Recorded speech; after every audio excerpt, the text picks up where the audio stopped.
think that for the blind and visually impaired, college can be, it's daunting.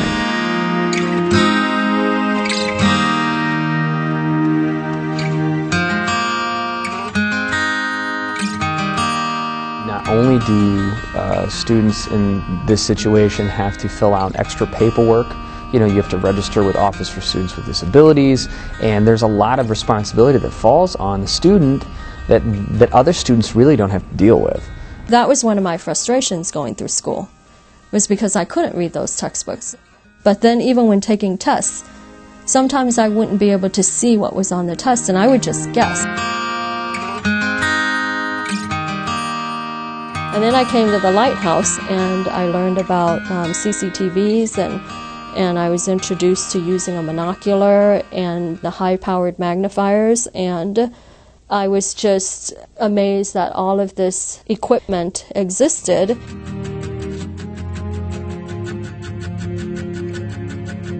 I've been legally blind since I was 16. My mother has a genetic disorder that she passed on to my brother and I. It's called Stickler syndrome. You might say that it's a distant cousin of macular degeneration. When I was 9 years old, my retina in my right eye detached.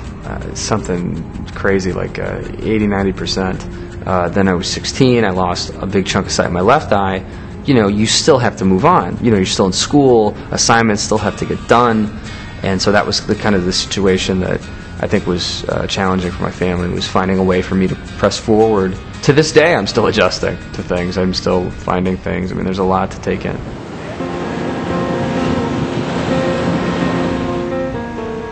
A second-year law student at the John Marshall Law School here in Chicago, Illinois. Okay, so this is what I do. I listen. I have all my books ordered usually a month and a half in advance before my semester to make sure that the publisher can have them converted to Word files or text files, and then my computer can read those to me.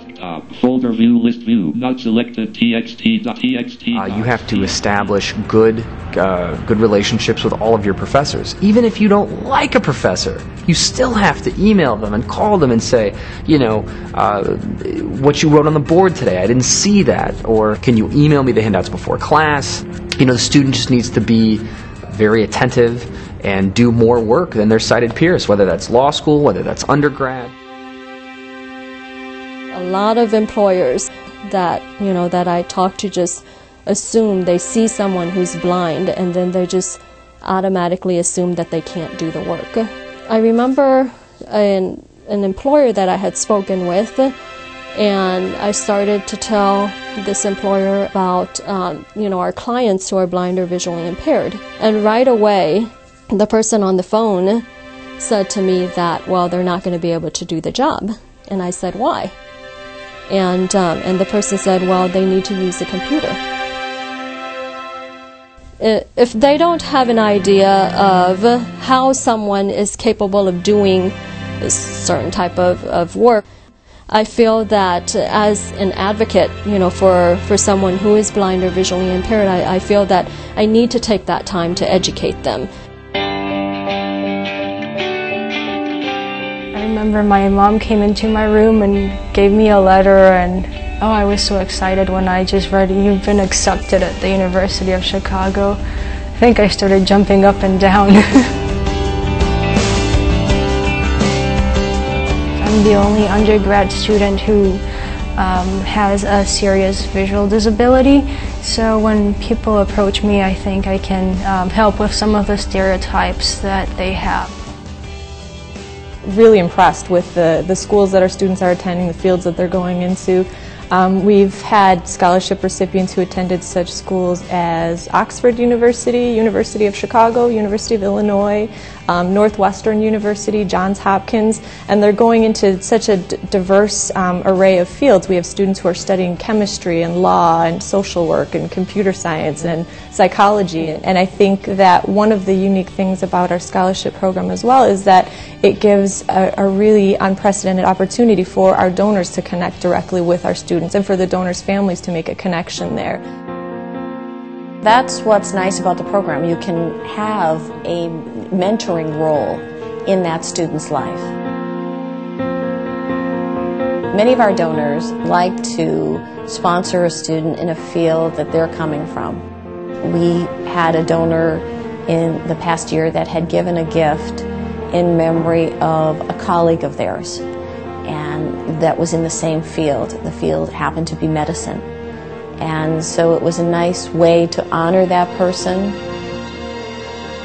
And I think the philosophy of the Lighthouse is, you can do it, right? I mean, it's tough work, but you can do it, believe, right? And here we are. We have the resources to support you. If you're willing to work hard, there should be no reason why any of that can't be accomplished. I have the biggest and the best family I could ever have being a part of the Chicago Lighthouse.